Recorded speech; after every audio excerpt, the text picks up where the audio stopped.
네, 안녕하십니까. 더욱 날카로워진 시장 분석과 투자 전략으로 여러분들을 수익의 길로 인도하고 있는 시황선생 반채역 전문가입니다. 네, 여러분들. 네, 이번 주 지난주에 굉장히 강한 흐름, 에너지가 나왔었는데요. 이번 주 좀 그렇지 못한 흐름이 나왔습니다. 예, 왜 그럴까요? 제가 그 이유를 말씀드리고 오늘 유난히 건설기계 섹터가 굉장히 강했습니다. 그 이유도 제가 분석을 해드리고 오늘의 여러분들이 원하시는 시크릿 종목도 한 종목 제시해 드리겠습니다. 그래서 지난주에 제가 코나아이라는 종목을 시크릿 종목으로 드렸는데요. 네, 이번 주에도 굉장히 좋은 흐름을 나타냈습니다. 왜 그런지 그 부분도 같이 보시면서 시장의 흐름을 알면서 여러분들이 그 흐름을 쫓아가다 보면 시장이 왜 이렇게 해서 좋은지 또 왜 이렇게 나쁜지 제가 가끔 이런 말씀도 드립니다. 시장이 올라간지 내려간지 이것만 알아도 우리가 수익을 충분히 낼 수 있다. 그 말씀도 드리고 있고요. 네, 오늘 저와 같이 하시면요. 주말이신데 여러분들 충분히 좋은 이 시장에 대한 이해 넓힐 수가 있고요. 그리고 여러분들이 원하시는 종목도 얻어갈 수 있습니다. 네, 끝까지 보시면요. 좋으실 거고요. 그리고 노란톡 들어오시면은 투자 전략이라든지 이런 부분도 같이 공유할 수 있기 때문에 여러분들이 훨씬 더 좋은 결과가 있지 않을까 싶습니다. 네, 이제 방송 시작하도록 하겠습니다.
네, 안녕하세요. 네, 지난 주말에 제가 요 종목을 말씀드렸습니다. 지난 방송에 대한 리뷰고요.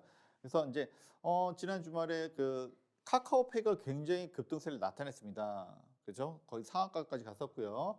그러면서 제가 이제 그 당시에 상한가가 올라간 이유가 CBDC에 대해서 말씀을 드렸습니다. CBDC, CB는 센트럴 뱅크, DC는 디지털 캐시에서 디지털 현금인데 이 중앙은행 디지털 현금을 카카오페이랑 같이 국책으로 같이 참여를 했기 때문에 이 종목 보시라고 말씀드렸습니다. 물론 카카오페이보다는 좀 작은 종목이었고요. 그 당시 한번 이렇게 장대 양봉이 나왔었는데 그 이후로 그래서 월요일 날 이제 방송이 나갔겠죠. 이게 주말에 방송했으니까 이게 금요일의 흐름이고요. 그다음에 월요일 날 사실 윗골이 좀 올라가다 좀 내려왔습니다. 그래서 그래도 아침에 만약에 이 종목을 접하셨다면 최소 뭐 4에서 5% 이상 수익을 냈을 수 있습니다. 그리고도 121선 타고 그렇게 빠지지 않았어요. 그렇죠?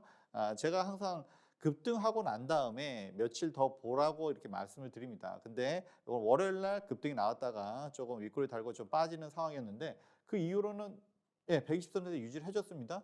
그리고 오늘 금요일 날 다시 한번 장중 9%까지 올라왔어요. 근데 이거는 좀 많이 안 빠졌네요. 그래서 5일선에서 유지를 해주고 있고, 물론 뭐 주중에 그 여러분들이 좋아하시는 단타로 해서 충분히 수익도 내셨겠지만 좀 더 보실 수 있다. 제가 지금 그 말씀을 드리고 있는 거고요. 첫 번째 물론 이 앞전에도 매집봉 비슷한 게 하나 나왔었죠.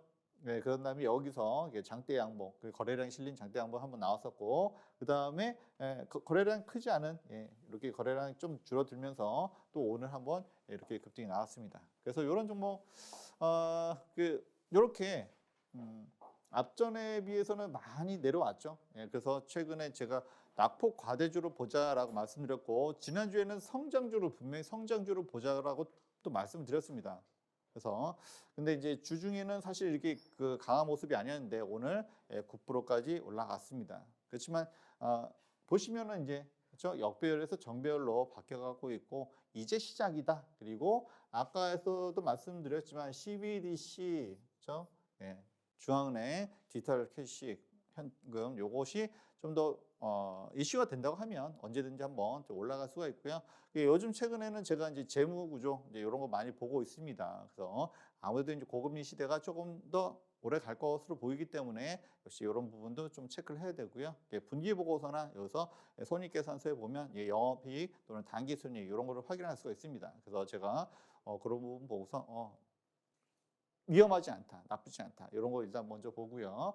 어쨌든 CBDC에 관련해서 그리고 요 코나이는 CBDC 관련해서도 좋게 보이지만 또 이제 또 현대자동차에다가 요즘 뭐 내비게이션 바로 업데이트 해주는 거 있죠. 이런 부분은 또 자율주행과 연관될 수도 있습니다. 그래서 유망하게 자주 볼 수 있다. 그래서 이제 시작이다라고 말씀을 드렸습니다.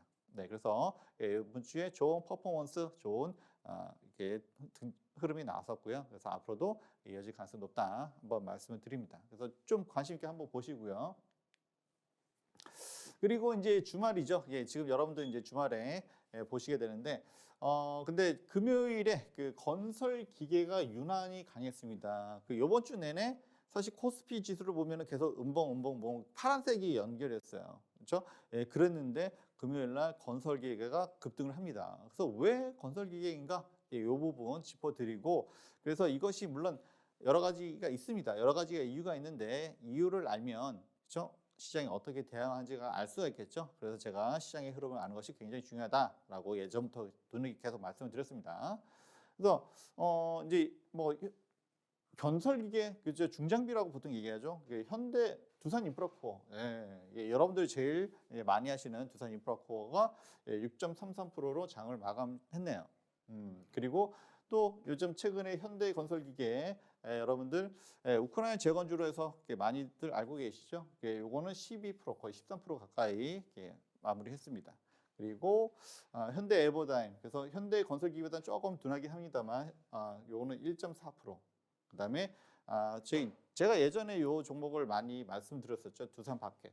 그래서 이게 두산그룹에 원래 두산인프라코어가 있었고 두산바켓 있었는데 바켓은 역시 아직도 두산그룹에 있고요. 그다음에 현대 두산인프라코어는 현대중공 쪽으로 인수가 되었죠.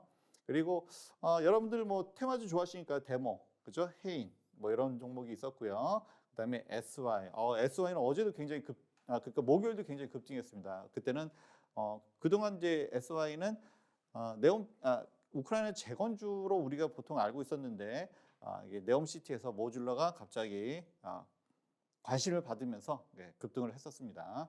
그런데 또 금요일에는 또 젤렌스키가 푸틴하고 협상할 수 있다 이런 뉴스가 나오면서 또 한 번 급등세를 나타냈습니다. 그래서 이 종목도 일단 나중에 조금 보시고요. 어쨌든 전반적으로 건설기에 굉장히 강했습니다. 그렇죠? SY는 뭐 모듈러 건축든 뭐 다 건설인데 이런 종목들이 강했는데 도대체 왜 이 섹터가 강했을까요? 사실 금요일 날 별로 장이 좋지 못했습니다. 장 초반에 중국 항생이 좀 올라가는 듯 했기 때문에 그때 이제 따라서 올라가려다가 막판에 좀 밀렸죠. 그런 흐름 속에서도 끝까지 강함을 유지했다라는 부분은 뭔가 우리가 짚어야 될 부분이 있다 이렇게 말씀을 드릴 수가 있고요. 그래서 일단은 호재 만발이죠. 그러니까 건설 쪽에 건설 토목 쪽에 호재가 일단 많습니다. 일단은 어떻습니까? 우리가 이제 시장이 이제 좀 경기 침체다 뭐 이렇게 안 좋은 소문들이 많아요. 안 좋은 얘기들이 많은데 그런데 이제 우크라이나 재건 그러니까 이것은 이제 금요일 날 이제 이슈가 됐죠. 사실 이것 때문에 올라간 건데 그래서 젤렌스키가 이제 협상할 수 있다. 사실 뭐 이번 주에는 사실 뭐 폴란드에 이제 미사일이 떨어지면서 이거 전쟁이 확전되는 거 아닌가 뭐 그러면서 좀 사실 좀 빠지는 흐름도 나왔었다가 또 그게 이게 미사일 러시아 게 아니야, 그렇죠? 폴란드 거야, 아니 그러니까 우크라이나 거가 이제 잘못 나간 거 뭐 이런 얘기도 있었고요. 여러 가지 있었는데 우여곡절 끝에 어쨌든 젤렌스키가 푸틴하고 협상할 수 있다. 물론 뭐 바로 되지는 않겠죠. 바로 되지 않는다는 부분이 사실은 테마주는 오히려 더 좋을 수도 있습니다. 계속 흐름을 이어갈 수 있기 때문에 물론 안 좋은 확전되는 소식이 있으면 이거 좀 빠질 수도 있다가 다시 한번 또 올라가고 그래서 이제 지난주에도 이제 여러 가지 이슈가 있었는데 네옴시티 또 우크라이나 재건 이거 계속 봐야 된다 말씀드렸습니다. 그리고 중국의 리오프닝 관련해서도 말씀을 드렸고요. 어쨌든 이제 우크라이나 재건 이 부분이 사실은 이제 금요일 날 급등한 첫 번째 이유고요. 이 부분은 뭐 누구나 다 아실 거고요. 그 다음에 네옴시티도 알고 보면 어떻습니까? 건설, 토목이죠. 일단 지금 뭐 현대건설하고 그다음에 삼성물산하고 터널을 지금 파고 있다고 합니다. 그러니까 일단 토목, 건설. 예, 그렇죠. 그렇기 때문에 중장비 또는 건설기계가 당연히 필요하게 됩니다. 그렇죠? 그래서 사우디, 그래서 네옴시티에 대해서도 좀 이따 일단 좀 더 말씀을 드릴 거고요. 그 다음에 이제 이 부분 중국, 중국의 리오프닝 말씀드렸는데 뭐 관련해서 뭐 화장품 뭐 이렇게 급등했었죠 최근에. 그랬는데 이제 중국에서 이제 결국에는 경기 부양책을 할 텐데 건설 또는 부동산이라는 겁니다. 그러니까 뭐 전 세계가 지금 뭐 경기가 위축되어 막 이렇게 했는데도 예를 들어서 이렇게 우크라이나 당연히 재건해야죠. 언젠가는 해야죠. 당연히. 그래서 예산 편성하고 있다. 뭐 이런 얘기도 있고 그다음에 네옴시티 뭐 어마어마하죠. 5천억 불, 그다음 뭐 700조, 뭐 어디서 뭐 1,400억 조를 1,400조를 얘기하는 데도 있는데 어쨌든 이제 700조 정도. 네. 그렇습니다. 그래서 굉장히 거대한 토목공사 또는 건설공사가 이루어지고 있다. 그러니까 이런 건설 쪽에 또는 건설기계 쪽에 관심이 있을 수밖에 없고요. 물론 금요일 날 폭등한 이유는 우크라이나 재건 관련된 거고요. 그리고 이제 제가 말씀드리고 싶은 거는 저는 항상 이제 수급을 굉장히 중요시 여기기 때문에 그 수급적인 측면에서 이제 매크로적인 환경이 이쪽으로 수급이 쏠릴 수밖에 없었던 이야기를 좀 하려고 하는 겁니다. 이 방송 통해서 매크로적 환경이 또 도대체 왜 그럴까라는 부분, 그거 한번 짚어드리고요. 그래서 시장 상황하고 또 매크로적인 부분을 같이 한번 짚어서 이렇게 말씀드리도록 하겠습니다. 일단 뭐 코스피 지수가 갭을 뚫고 잘 올라왔는데 요쪽 갭을 뚫고 잘 올라왔는데 잘 올라오다가 그렇죠? 지난주 월화수목금이죠. 그러니까 이건 이제 금요일이고요. 그다음에 계속 이렇게 눌림이 있습니다. 이번 주에 보면은 계속 음봉이에요. 그래서 쭉 지난주에 이제 CPI 결과가 예상보다 너무나 좋았기 때문에 이렇게 숫자가 너무 좋아서 7.7, CPI가 7.7% 나오면서 예상보다 제 생각보다 7만 나와도 좋겠다 했는데 7.7이 나오면서 와 이제는 이제 인플레이션 이제 꺾였구나 하면서 굉장히 우리가 기대도 많았고 그리고 시장에서도 반응이 컸습니다. 그래서 이따 뭐 나스닥도 좀 보겠지만 굉장히 폭발적으로 이렇게 올라갔어요. 이제는 이제 인플레이션 이제 걱정 덜 해도 되겠다 하면서 그랬는데 그 다음에 덧뻗지를 못하죠. 제가 이렇게 뭐 선을 거나서 이렇게 거나서 그래서 그럴 수도 있습니다만 저도 사실은 원래 한 2,500 정도까지는 보긴 했었어요. 근데 이제 워낙 폭발적인 그런 에너지가 있길래 그래서 한 2,550, 2,600까지 갈 수 있나? 뭐 이런 생각도 했었는데 2,500, 그러니까 2,499까지 찍고 2,500을 못 찍고 계속 음봉 이런 흐름이 되었고요. 그래서 어쨌든 금요일에도 뭐 중국이 좀 올라가면서 우리도 쫓아가는 듯하다가 또 막판에 밀렸습니다. 그래서 겨우 보합권을 유지한 그러니까 좀 뭔가 좀 힘이 없습니다. 그렇죠? 추가 상승하는 좀 힘이 좀 약해요 현재. 그래서 최근에 이제 지난주에는 외인들의 거의 뭐 한국 그 강달러 그러니까 달러의 힘으로 우리나라 기업뿐만 아니라 그렇죠? 뭐 주식뿐만 아니라 뭐 M&A 시장에서도 워낙 이제 외인들의 세력이 너무 강하다라는 말씀 드렸었고요. 그래서 계속 연속으로 이렇게 했었는데 최근에 보시면 꼭 그렇지만은 않습니다. 이렇게 간혹 가다가 이렇게 매도세가 좀 나오기도 해요. 그러니까 시장에 덧뻗지면 사실은 한국 시장 코스피는 이제 외인들이 거의 들어올렸다라고 해도 과언이 아닌데 최근에 이렇게 외인들의 매수세가 납니다. 근데 이제 외인들이 봤을 때는 그동안 힘있게 끌어올렸는데 갑자기 또 빠지는 것을 원하지는 않는 것 같아요. 그래서 금요일에도 거의 2,000억 정도 매수가 들어왔습니다. 그래서 지수는 유지가 되었지만 전반적으로 강한 흐름이라고 보기는 좀 어렵죠. 추가적인 어떤 상승의 모멘텀이 좀 약하다라고 말씀을 좀 드릴 수가 있고요. 그러고 나스닥 이제 뭐 매크로 환경에 대해서 말씀을 드린다고 했는데 뭐 코스피 지수만 그런 게 아니라 그래도 코스피 지수는 어제도 올라왔어요. 올라왔다가 지금 이제 좀 횡보하는 그 추세인데 그렇지만 이제 나스닥 같은 경우는 지난주 목요일 금요일 날 워낙 진짜 폭발적인 에너지로 올라왔기 때문에 드디어 이번에 좀 위로 올라가나 했는데 이렇게 60선 뚫고 120선을 못 뚫고 지금 좀 내려왔어요. 그래도 어제 이건 뭐 목요일 기준입니다만 목요일 같은 경우는 뭐 여러분들 연준 의회지에서 세인트 블라드라는 제임스 블라드라고 하는 세인트 루이스 연은 총재가 있는데 이분이 좀 강경한 편이에요. 말을 좀 이렇게 딱 내뱉는 편이라 가지고 금리 더 올릴 수도 있어 하면서 뭐 그래도 5%대까지 생각했는데 뭐 6% 7% 가는 거 아니야. 그렇죠? 그러면서 나스닥이 한때 뭐 마이너스 2%까지 거의 갔다가 근데 막판에 또 양봉이 나왔어요. 미국 시장은 그래도 양봉이 나왔어요. 그래서 이렇게 21선에서는 지켜주고 그래도 CPI 결과는 좋았기 때문에 더 빠지지 않고 이렇게 나왔는데 어쨌든 이거 보더라도 흐름이 지난주에 그 강한 폭발적인 에너지가 왠지 좀 훼손이 된 듯한 것은 충분히 알 수가 있습니다.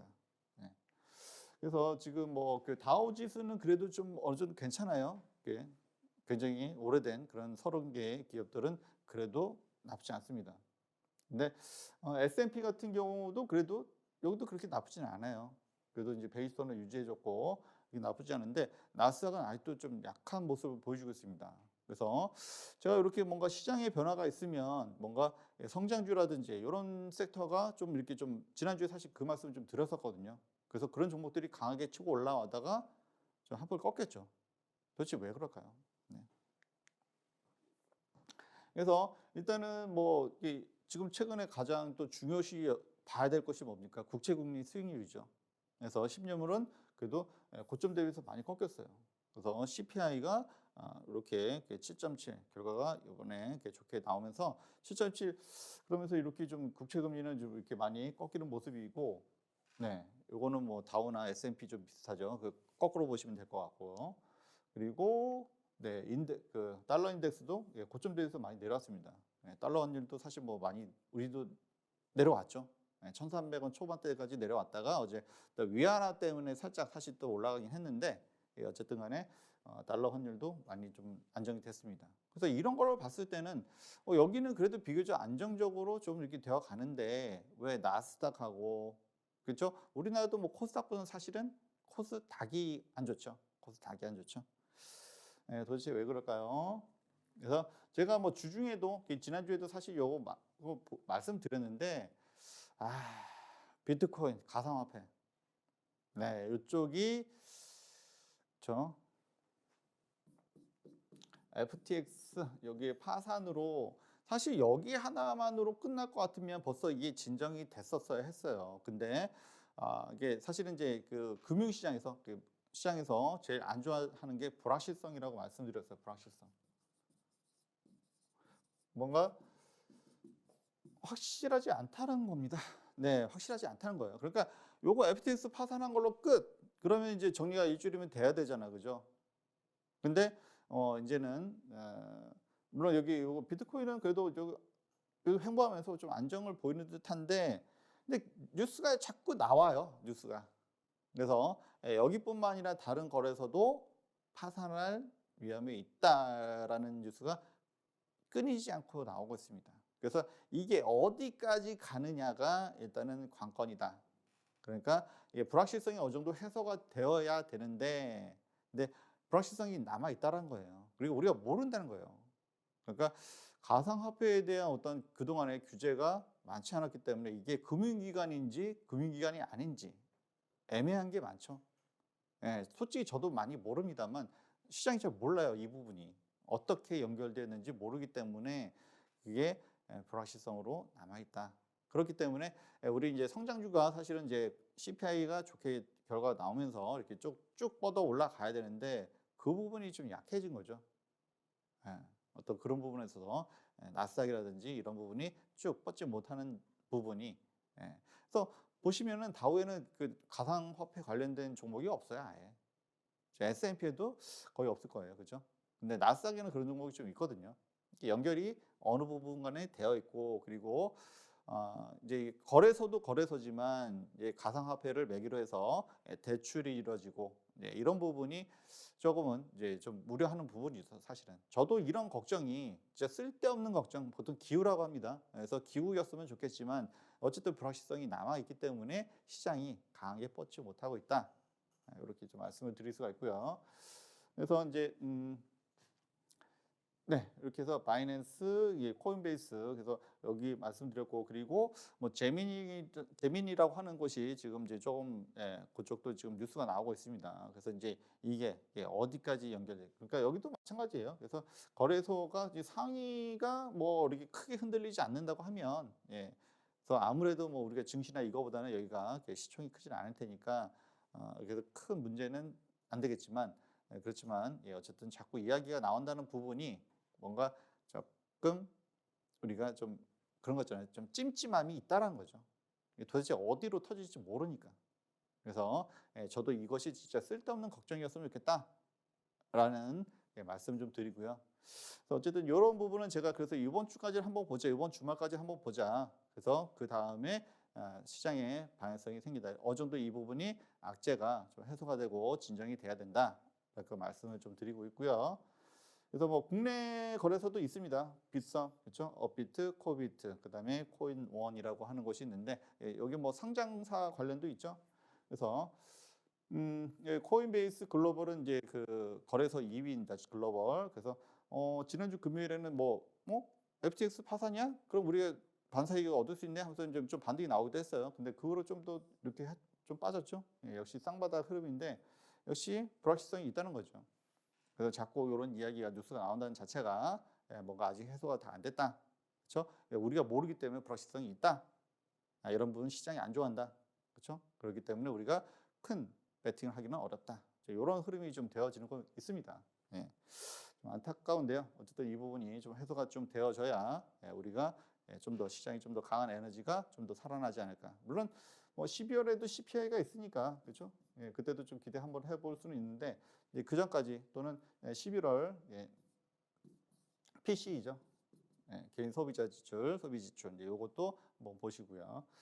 그래서 이제 어쨌든 제일 중요한 건 당연히 금리 또는 이런 어떤 물가, 인플레이션이 제일 중요하고요. 이제 그렇지만 또 이런 부분이 또 옛날의 금융 위기까지는 아니라고 저도 생각합니다. 그렇지만 이제 불확실성, 어떤 찜찜함이 있다라는 자체가 어떤 시장의 에너지를 좀 상쇄시키는 그런 요인이 되고 있다. 이렇게 말씀을 좀 드리고 있습니다.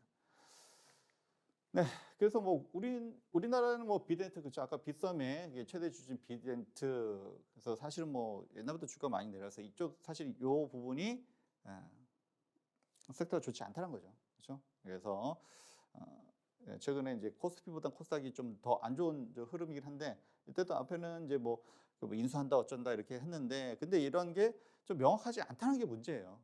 그렇죠? 그래서 현금의 흐름이 확실치 않다라는 부분이 불확실성이 너무 많고 그게 제도적으로 아니 갖춰져 있지 않다 보니까 그래서 그런 게 좀 계속 그렇습니다. 그리고 이제 컴투스는 C2X라고 하는 자체 코인을 발행했는데 하필이면 다른 데도 아니고 이번에 파산했던 FTX 그쪽에서 상장을 했습니다. 그래서 그 이후로 해서 다른 종목들 다 올라가는데 그날 급락을 맞았어요. 물론 전에도 전조는 좀 있었습니다만, 그러니까 지난주 금요일 날 모든 종목들이 막 올라가는데 우리가 급락을 맞았습니다.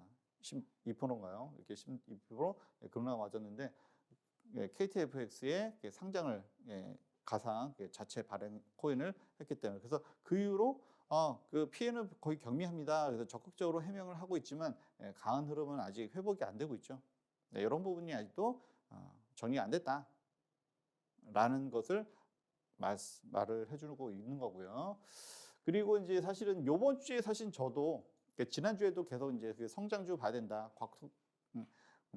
낙폭과대 성장주 봐야 된다 말씀을 드리면서 그래서 뭐 네이버 카카오도 말씀드렸지만 게임 정보도 우리가 봐야 된다. 그리고 이번 주에는 뭐가 있었냐면은 게임쇼가 있었죠. 게임쇼가 있었고 그리고 그리고 뭐 빈살만 왕세자가 물론 네옴시티로 방안을 해결하지만 게임에도 우리나라 이제 그 NC소프트라든지 투자한 게 있습니다. 그러면 관련해서 우리 게임 종목들도 이번 주가 좀 괜찮지 않을까 나름 이렇게 예상을 했었어요. 그렇지만 역시나 가상화폐 관련해서 좀 이런 불확실성이 계속 시장에 존재하면서 좀 좋지 못했죠. 이게 앞전에 또 뭐가 있었습니까? 이때 급등했을 때 위메이드가 급등했을 때 마이크로소프트에서 200억을 투자한다는 얘기가 있었죠. 그러면서 이때 또 급등을 했었거든요. 그래서 그 요번 주는 사실은 A소프트 CEO도 저기 마이크로소프트 이게 CEO도 방한을 했어요. 워낙 이번 주에 뭐 방한한 분들이 많기 때문에 좀 뭐 이렇게 많이 크게 뉴스에 나오지 않았지만 마이크로소프트 CEO도 방한을 했어요. 그러면은 위메이드에도 투자를 했기 때문에 이 종목도 다시 이렇게 더 올라갈 수 있었죠. 올라간 잠깐 흐름이 나오긴 했는데 역시 여기는 위믹스라고 하는 여기도 자체 코인을 하는데 뭔가 좀 거래량이라든지 이게 좀 불확실했던 것 같아요. 그러면서 일단 그러니까 투자 위험 이렇게 지정이 되었죠. 그래서 아직까지 여기가 뭐가 명확하지가 않아요. 그러니까 뭔가 제도적으로도 그렇고 이 회사들도 이것을 어떻게 운영해야 되는지도 본인들도 이것을 정확하게 만들어지지 않았다는 부분. 그런 부분들이 역시 시장에 불확실성을 던져주고 있다. 그래서 사실 이번 주에 이거만 아니었으면 게임주가 굉장히 뭐 위메이드 아까 뭐 컴투스 뭐 NC소프트 굉장히 큰 흐름이 나왔었을 것 같아요. 그래서 NC소프트 같은 경우 뭐 어제까지 좋았다가 뭐 금요일에 조금 하락하긴 했지만 이런 흐름이 나올 가능성이 높았는데 그렇죠? CPI 효과 때문에 뭔가 성장주도 이제 갈 때가 됐다. 그렇죠? 그리고 연말에 산타랠리 우리가 기대보다 할 수 있다 이렇게 말씀을 좀 드렸었습니다만 역시 FTX발 이런 여진이 계속 이어지고 있다라는 게 베팅하기가 좀 어렵다는 거죠. 일단 그래서 이렇게 좀 흐름이 좋지 못했다라는 부분. 그리고 특히 이런 종목들이 이제 사실은 코스닥이 좀 더 있고 그렇죠. 미국에는 이제 나스닥이 있다 보니까 나스닥 코스닥이 좋지가 못하는 흐름이 이어졌다. 이렇게 말씀을 드릴 수가 있습니다. 네, 그래서 물론 건설 기계가 올라갈 이유는 충분히 많이 있습니다. 충분히 많이 있어요. 그렇죠? 우크라이나 제거 원래부터 우크라이나 제거의 테마를 탔었고 그리고 네옴시티도 알고 보면 건설 토목 일단은 뭐 그 광대한 사막에다가 토목공사 해야죠. 건설 기계 중장비 당연히 이쪽도 흐름 타고요. 그렇죠? 그리고 이제 중국의 부양체 뭡니까? 일단은 부동산이죠. 건설. 이렇기 때문에 역시 이렇게 큰 전 세계 글로벌한 건설 토목공사가 앞으로 있기 때문에 그래서 당연히 이런 호재가 진짜 만발이에요. 보니까 이렇게 나열해 보니까 굉장히 많아요. 그리고 올라갈 이유는 충분히 있었습니다. 그런데 거기에다가 플러스 수급적으로 이쪽으로 몰릴 수밖에 없었다는 것은 뭐 가상화폐 관련돼 전혀 관련이 안 됐을 것 같은 섹터. 물론 뭐 그런 섹터가 뭐 더 있겠습니다만 건설 기계가 가상화폐하고 관련이 없겠죠. 그러니까 이거 회피하는 것이 다 이쪽으로 좀 쏠렸다. 이렇게 해석도 가능하다. 말씀을 드릴 수 있습니다. 그래서 매크로적인 이유를 가지고서 수급적인 이유를 가지고서 이쪽에 수급이 쏠렸던 이유. 그래서 금요일 날 유난히 강했던 이유에 대해서 말씀드렸어요. 그래서 제가 이제 노란톡도 들어오시고요. 더 많은 이야기 또 정보는 좀 공유해 드리도록 하고요. 그리고 이제 그래서 이제 제가 방송 말미에 기존에 잘 갔던 종목들이 많죠. 기존에 잘 갔던 종목 많습니다.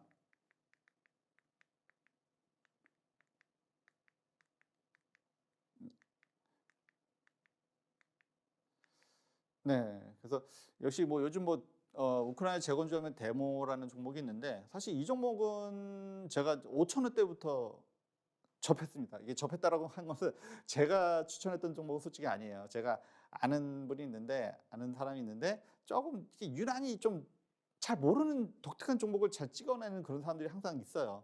그래서 그때가 이제 상한가 한번 가기 전인데 그때 이게 우크라이나 재건주라는데 다 사실 아무도 믿질 않았어요. 근데 상한가 한번 가더니 5,000원대에서 지금 뭐 16,000원대, 17,000원대 올랐다 16,000원. 그러니까 2배, 3배가 올랐죠.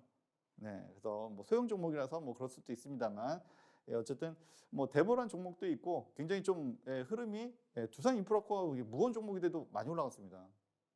그리고 오늘은 현대 건설기계, 금요일은 현대 건설기계도 굉장히 큰 흐름 나왔었고요. 그래서 이렇게 많이 테마 타고 많이 올라간 종목도 있지만 아직 그렇지 못한 종목이 있습니다. 그래서 제가 PER 5배짜리, PER 5배 미만이면은 아직은 못 올라간 게 맞죠. 예, 그래서 PER 5배짜리 미만의 건설기계, 그래서 실적도 좋고, 그렇죠. 재무구조도 좋은 그런 종목. 앞으로 올라갈 종목, 제가 아까 코나이도 그렇지만 이제 그런 종목들을 좀 말씀을 좀 드리고 있죠. 네, 그래서 그 종목을 시크릿 종목으로 드릴 겁니다. 그래서 이따 끝까지 봐주시고요. 노란톡 들어오시면 좀 더 상세한 설명 드리도록 하겠습니다.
그래서 일단은 호재 만발이죠.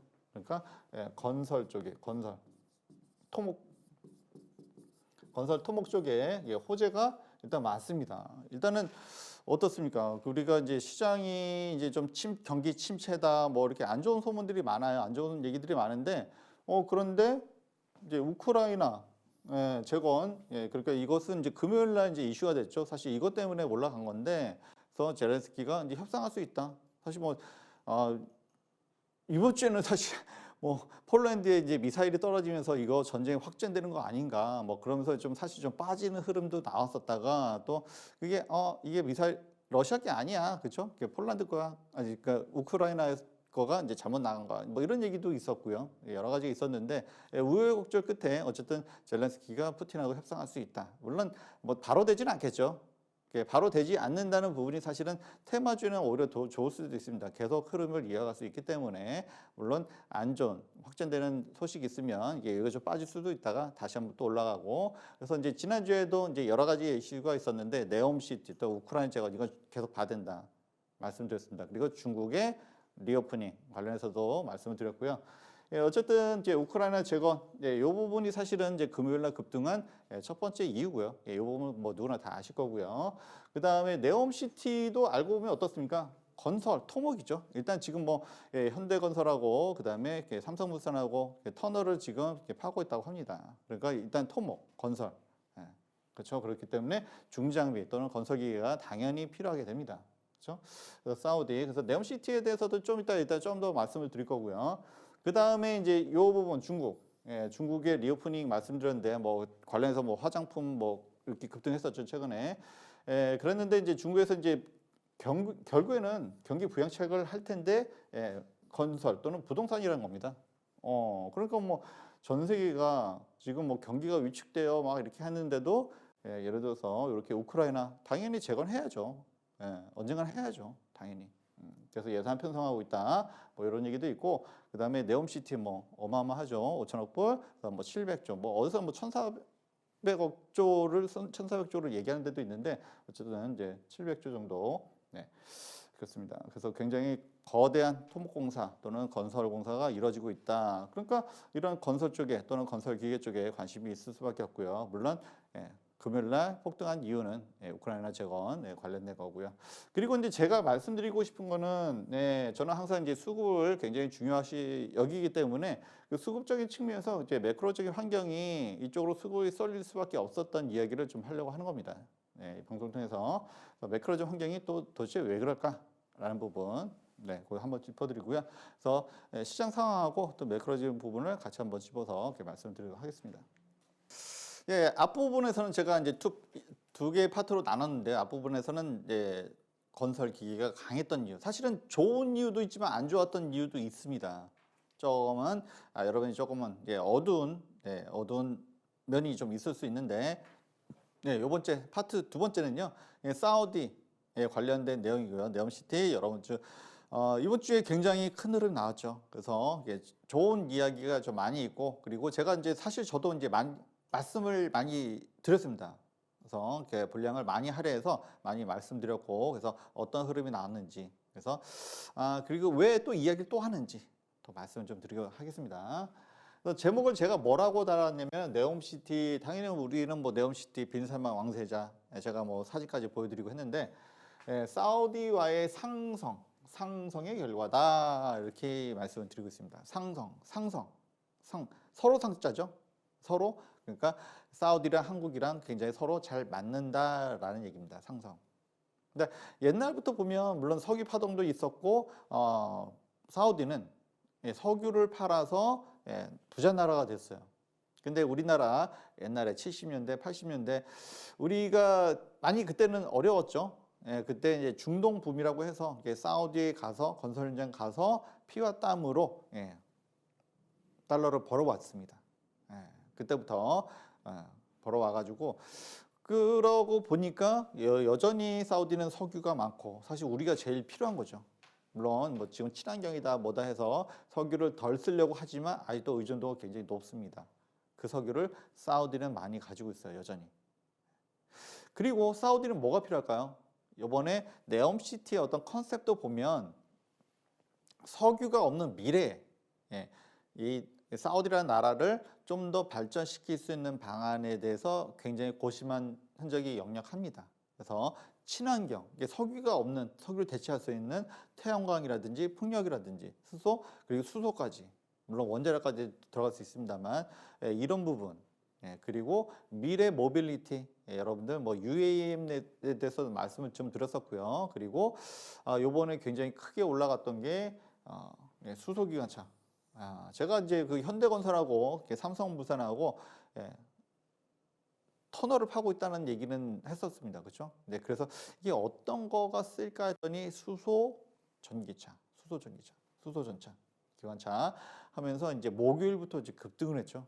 그래서 생각지도 못한 종목이 갑자기 여기에 연관돼서 급등을 참 많이 했습니다. 그래서 이번 주에 굉장히 좀 이게 큰 화제가 됐었고요. 종목에도 굉장히 좀 많은 영향을 끼쳤다 말씀드릴 수가 있고, 이 모든 것들이, 그리고 뭐 이것뿐인가요? 그렇죠? 이런 것뿐만 아니라 아까 뭐 친환경도 말씀을 드렸고요. 친환경, 그렇죠? 우리나라 수소부터 시작해서 태양광 또는 이런 그 풍력, 우리나라 다 하죠. 다 합니다. 그리고 이것만 있나요? 사실 뭐 요번에 크게 금요일날 살짝 방산이 뭐 꼭 이것 때문만은 아니지만 방산, 그렇죠? 그래서 이제 현대 로템을 알고 보면은 또 이게 K2 전차, 방산과도 관련돼 있습니다. 그래서 전차도 관련돼 있고 기차 전차도 관련돼 있고 방산도 관련돼 있고요. 네. 그리고 여러 가지 또 굉장히 많습니다. 그래서 알고 보면 사우디가 필요한 것들이 한국에 굉장히 많아요. 굉장히 뭐 빈살만 바쁘시겠죠. 그래서 뭐 제가 오늘 뭐 옆에서 들은 얘기긴 합니다만, 우리나라 들렀다가 원래 일본 들리기로 했는데 일본 안 들릴 것 같다는 얘기가 있습니다. 이건 아직 제가 확인한 건 아닌데, 제가 급하게 와서 방송을 찍느냐고 확인한 건 아닌데, 한국에 들어와서 엄청나게 뭐 MOU 하고 했는데 일본 들으려다 그냥 갔대요. 패스. 뭡니까? 한국에 사우디가 필요한 것이 많이 있다는 거죠. 물론 가격적인 측면에서 최근에 중국의 수주도 많이 있습니다. 뭐 한국에서 언론은 많이 보도는 안 되고 있습니다만, 그렇긴 하지만 우리가 한국이 좀 더 뭔가 잘한다는 거죠. 이런 부분들이 많이 있다. 그리고 시간 딱딱 맞춰주는 거, 이런 것들, 이런 분들이 사실 뭐 여담입니다만 좀 더운 지방에 가면 사실 일하기가 참 쉽지 않죠. 근데 한국 사람들이 굉장히 근면성실하고 시간도 잘 맞춰주고, 그리고 뭔가 이게 좀 가격 대비해서 굉장히 좋은 퀄리티를 많이 보여주기 때문에 사우디에서 필요한 것들이 많이 있다. 방산도 사실 그런 거죠. 그래서 건설 뭐 이렇게 다 있습니다. 그리고 앞으로의 미래 모빌리티 뭐 이런 거 다 나열하면 굉장히 한두 끝도 없죠.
이렇게 뭔가 좀 변화가 좀 있는 것 같은데 NC소프트는 솔직히 좀 게임주 층은 좀 무겁고요.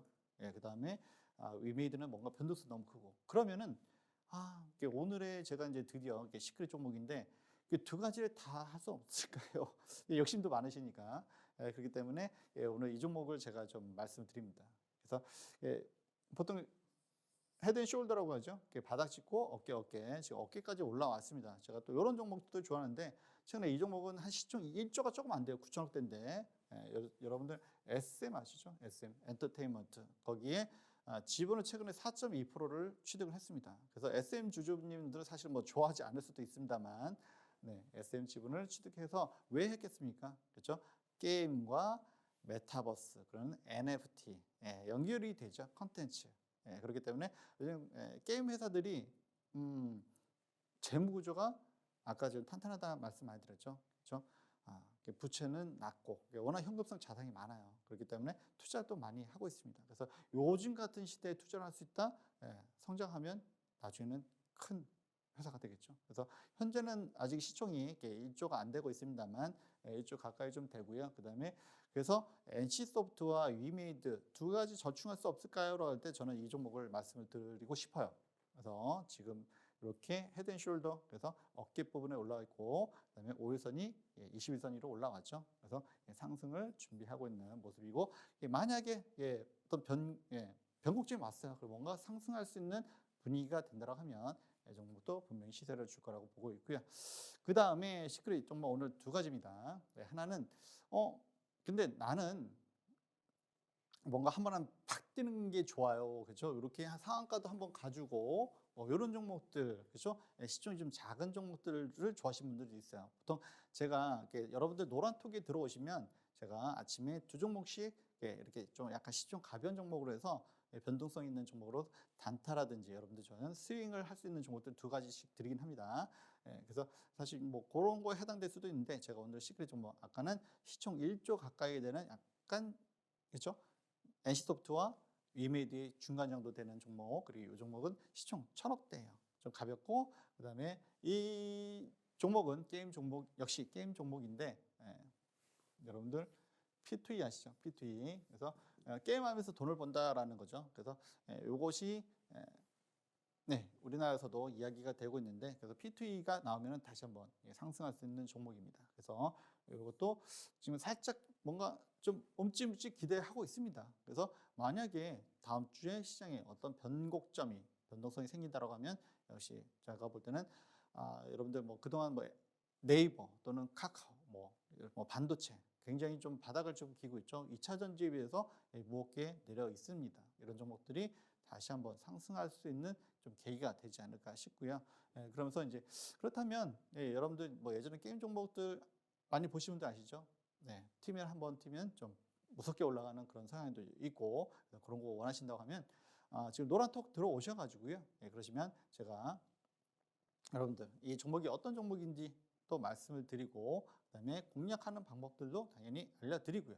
그리고 아까도 말씀드렸다시피 아침에 매일 두 종목씩 장전에 장중에 드린 거 아닙니다. 장전에 드리고요. 그다음에 여러분들이 리딩 투자 전략을 같이 하시면 좋을 것 같습니다.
그래서 오늘의 시크릿 종목으로 제가 선정을 했어요.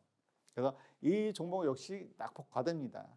그리고 소형 종목이지만 제가 또 요즘 트렌드에 맞춰서 안 좋은 종목을 안 드려요.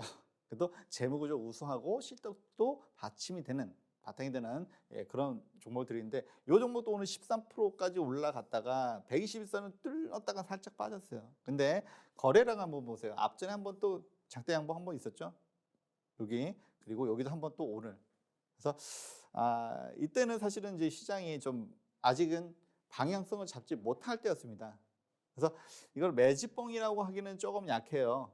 왜냐하면 시장이 더 안 좋아지면 더 빠질 거기 때문에 세력이 먹고 털었다라고 볼 수도 있죠. 근데 어전 주가를 유지하고 살짝 좀 흔들렸습니다만 오늘 이렇게 또 장대 양봉. 뭐 원래 CBDC 종목은 아니었어요. 근데 오늘 카카오페이랑 같이 한다는 소식에 이렇게 급등을 했고요. 그리고 이제 현대자동차의 자율주행과도 약간 관련이 될 수 있겠네요. 그래서 여러분들 내비를 자동 업데이트 해주는 거 있죠.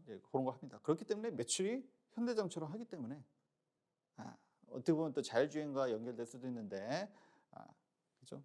실적이 나옵니다. 그렇죠? 그래서 이렇게 메타버스 또는 이렇게 뭐 블록체인에서 뭐 블록체인 사실 가상화폐가 좀 불안했습니다만 여기는 CBDC예요. 중앙은행입니다. 디지털 현금. 그래서 요 관련이 됐고요. 그래서 요 종목 보시면은 이거는 수익이 안 날 수가 없는 종목입니다. 그렇죠? 오늘 더 큰 카카오페이가 상한가 갔어요. 근데 이 종목은 그냥 13%에서 마감했는데 역시 다음 주 이런 흐름이 이어진다고 하면 당연히 올라갈 수밖에 없고 역시 낙폭과되면서 앞으로 성장성이 좋다. 이 정도로 말씀을 드릴 수가 있을 것 같습니다. 그래서 더 자세한 이야기가 필요하시면 노란톡 들어오셔가지고 제가 또 올려드릴 거고요. 그리고 뭐 이 종목뿐만 아니라 사실 오늘 굉장히 좋은 종목들이 많이 있었습니다. 물론 대형 종목도 있고 소형 종목들도 있고 그래서 이런 거 원하시면 노란톡 들어오셔가지고요. 같이 하시면 여러분들 분명히 여러분들 원하시는 큰 수익 나실 수 있을 겁니다.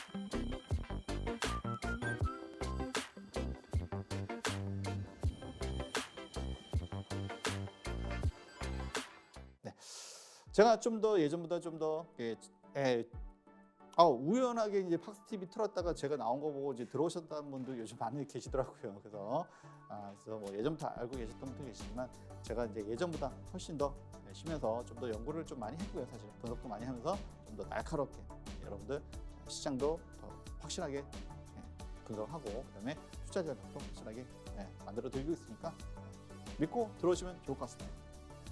저 시황 선생 시즌 2, 저 반지혁 대표고요. 그리고 여러분들 함께 많은 시간 나눴으면 좋겠습니다. 주말 잘 보내시고요. 여러분들 편하게 제 방송 보면 다들 편하시다고 하더라고요. 감사합니다. 잘 뵙겠습니다.